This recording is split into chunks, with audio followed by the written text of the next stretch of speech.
কৃষক কৃষি তার উন্নয়ন সব নিয়ে আমাদের এই আয়োজন। বাংলার কৃষি, বাংলার কৃষি, বাংলার কৃষি। ফলবে ফসল ভরবে গোলা আরো বেশি বেশি। বাংলার কৃষি, বাংলার কৃষি, বাংলার কৃষি, বাংলার কৃষি, বাংলার কৃষি। সুপ্রিয় দর্শক, বাংলার কৃষি অনুষ্ঠান থেকে আপনাদের সবাইকে শুভেচ্ছা।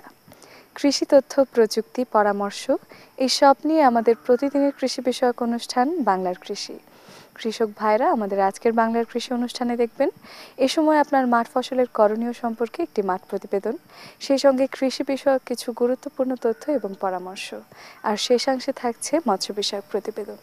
শুরুতেই মাঠ প্রতিবেদন।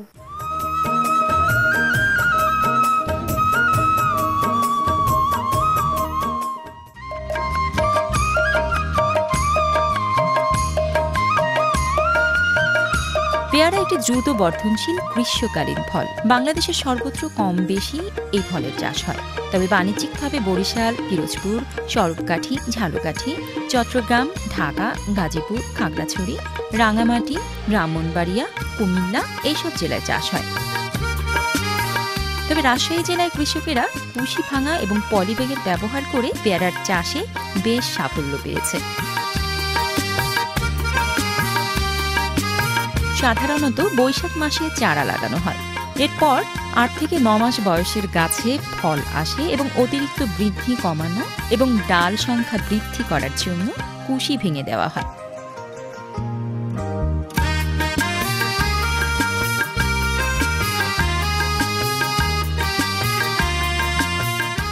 পেয়ারার গাছের যে ডালটি সেটা কিন্তু আস্তে আস্তে বড় হয়ে যায় এবং তার ডালের সামনের দিকে যে আমাদের কিন্তু পেয়ারার ফুল এবং গুটিটা আসে। তবে আমরা এখন বর্তমানে আমরা বলছি যে এই ডালটা মানে যখন আমাদের পেয়ারা নেওয়া শেষ হয়েছে তখন এই ডালটা ঠিক এইভাবে ভেঙে দেওয়া হয়। যখনই ভাঙা হচ্ছে তখনই তার পাশ থেকে 2টি বা 3টা কুশি বের হচ্ছে।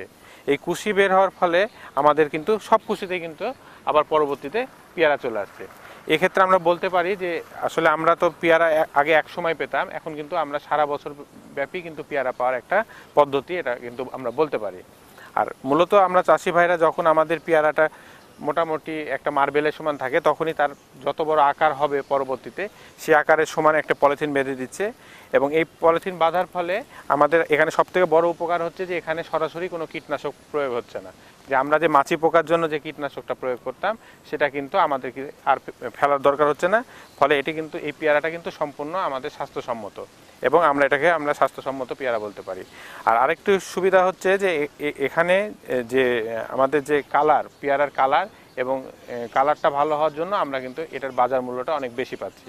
আগে কৃষক ভাইরা এই পেয়ারাটা চাষ করে কিন্তু মাত্র 30 থেকে 40 টাকা কেজিতে বিক্রি করতো, কিন্তু বর্তমানে এই পলিব্যাগের মাধ্যমে পেয়ারা উৎপাদন করে কৃষক পর্যায়ে কিন্তু প্রায় 100 টাকা দাম কিন্তু এখন কৃষক ভাইরা আমাদের এই জমি থেকে পেতে পারছে। কুশি ভাঙার 20 থেকে 25 দিনের মধ্যে নতুন অতিরিক্ত কয়েকটি কুশি আসে। সাধারণত গাছগুলোতে অতিরিক্ত বৃদ্ধি কমানোর জন্যই রাসায়নিক সারের পরিবর্তে জৈব সার দেওয়া হয়। মার্বেলের চেয়ে একটু বড় হলেই ব্যাগ পরানো হয়। কৃষকদের মতে ব্যাগিং করলে মাছি বা পোকা ফলের গায়ে বসতে পারে না, আর সেই জন্যই ফল ভালো থাকে। সরাসরি কীটনাশক পড়তে পারে না, তাই স্বাস্থ্যসম্মত ব্যাগ দিলে কমপক্ষে 125 গ্রাম ওজন বৃদ্ধি পায়, রং ভালো হয় এবং দামও বেশি পাওয়া যায়। পেয়ারা চাষ করছি 4 বিঘা জমি, পেয়ারা গাছ লাগাচ্ছি 540টা। পলিথিন ব্যাগ দিছি আপনার পেয়ারাতে দিলে পেয়ারার কালার ভালো হবে, বেশি মূল্য বিক্রি হবে, এই জন্যই।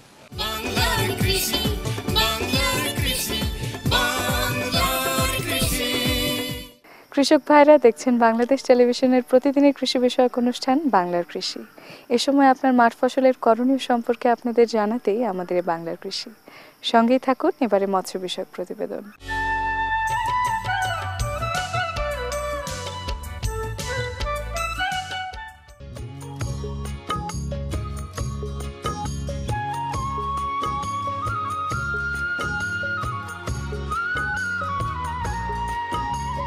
চিংড়িকে বলা হয় সাদা সোনা।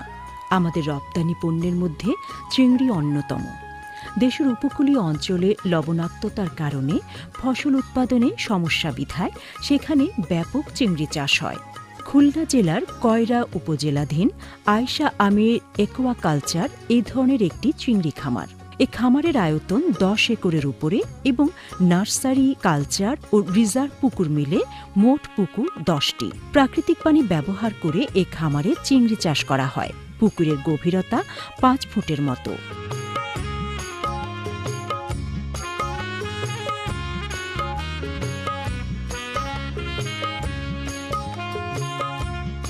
নার্সারি পুকুরে চিংড়ির পোনা 30 থেকে 35 দিন রেখে একটু বড় করে 5 থেকে 7 গ্রাম ওজনের হলে কালচার পুকুরে প্রতি ঘনমিটার পানিতে 11 থেকে 16টি পোনা ছাড়া হয়। সেখানে প্রতিদিন 4 বার পিলেট খাবার সরবরাহ করা হয়। একইভাবে শিডিউল করে 4 বার পানির পাখা দিয়ে পানিতে অক্সিজেন সরবরাহ করা হয়। রোগবালাই দমন ও অন্যান্য যত্ন নেওয়ার জন্য চিংড়ি খামারে সব সময় খোঁজ রাখা হয়। এই খামারের পরিচালক হিসেবে কাজ করেন জনাব হাবিবুল্লাহ। তিনি জানান, চিংড়ি চাষে যেমন কষ্ট ও প্রাথমিক খরচ রয়েছে, তেমনি যখন অনেক দামে বিক্রি করা যায় তখন আনন্দও কম নয়। তাদের খামারে কোনো রোগবালাই বা সমস্যা দেখা দিলে বিশেষজ্ঞদের পরামর্শ নিয়ে ব্যবস্থা গ্রহণ করা হয়। মাথার ঘাম পায়ে ফেলে দক্ষিণাঞ্চলের চিংড়ি চাষিগণ এভাবেই চিংড়ি চাষ করে দেশের অর্থনীতিকে সমৃদ্ধ করে চলেছেন। আমাদের প্রত্যাশা, চিংড়ি চাষে প্রযুক্তির সর্বোচ্চ ব্যবহার করে সর্বোচ্চ উৎপাদন হবে, যা দেশের অর্থনীতিতে আরও বেশি অবদান রাখবে। আমাদের দেশে যে ঘেরগুলো হয়, এই ঘেরগুলোয় প্রচুর পরিমাণে জায়গা ব্যবহার করা হয়।